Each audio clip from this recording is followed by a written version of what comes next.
আসসালামু আলাইকুম। তো নতুন আমি আসলে কোনো ভিডিও ছাড়তেছি না। তো নতুন নতুন একটা বিষয় নিয়ে একটু কথা বলতে চাইতেছি, যেহেতু আমি চেষ্টা করতেছি যাওয়ার জন্য।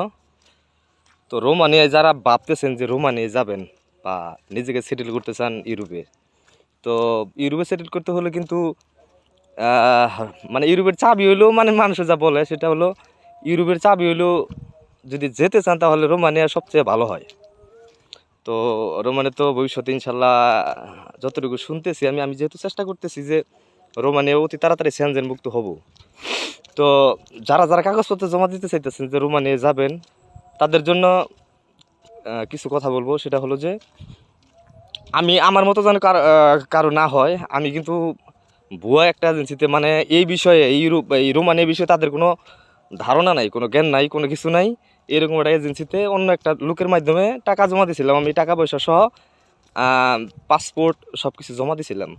তো সে জায়গায় তারা আমার দিতে পারেনি। প্রায় 11 মাসের মতো আমার লস হয়েছে। তো 11টা মাস আসলেই কেমনে যে গেছে। তো তারা পরবর্তী কী করলো, পরে আমি তো বহুতবার বলছি যে যদি আপনারা নিতে না পারেন তাহলে আমার টাকাগুলো ফিরিয়ে দেন বা আমার পাসপোর্ট সহকারে সব কিছু আমার রিটার্ন দিয়ে দেন। তো তারা আমার রিটার্ন দেয় নাই, শুধু ওই আশায় আশায় মানে রাখছে। তো এখন কথা হলো যে অবশ্যই যে যে জায়গায় টাকা পয়সা বা পাসপোর্ট জমা দেন রোমানের বিষয়ে, অবশ্যই জেনে শুনে বুঝে তারপর জমা দিবেন।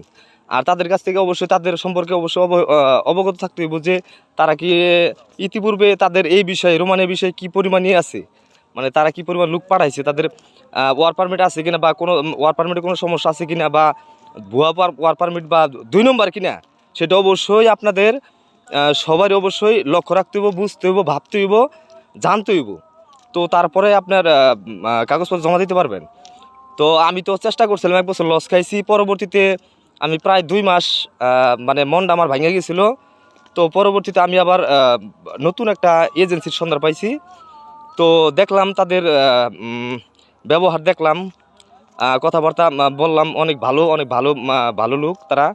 তো আমি যেদিন আমি তো এর আগে 1 বছর লস খাইছি, আবার ফেব্রুয়ারি 12 তারিখে আমি কাগজপত্র জমা দিছি। তো যা দেখতেছি, তো আশা করা যায় আর কি তারা প্রায় 15-20 দিনের মধ্যে প্রায় 8-9টা ভিসা হয়ে গেছে ওই এজেন্সির মাধ্যমে। তাদের মানে পূর্বের ইতিহাস অনেক ভালো, তারা ভালো কাজ করে, রোমানের বিষয়ে তাদের ভালোই আছে।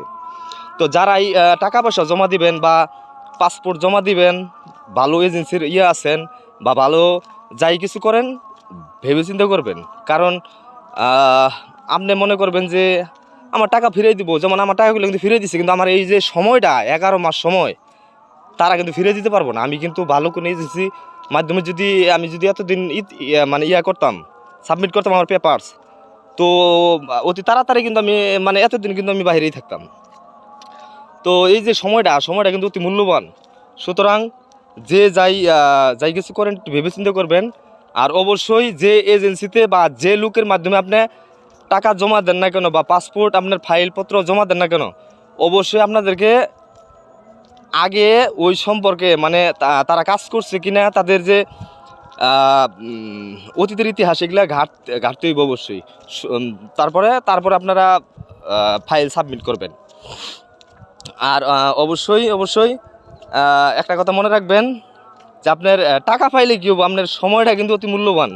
তাই অবশ্যই সময়ের দিকে খেয়াল করিয়া তারপরে বুঝা শুই না তারপরে কাগজপত্র জমা দিবেন। তো এই বলে, আর আমার জন্য অবশ্যই দোয়া করবেন। আমি প্রায় 1 বছর লস খাইছি।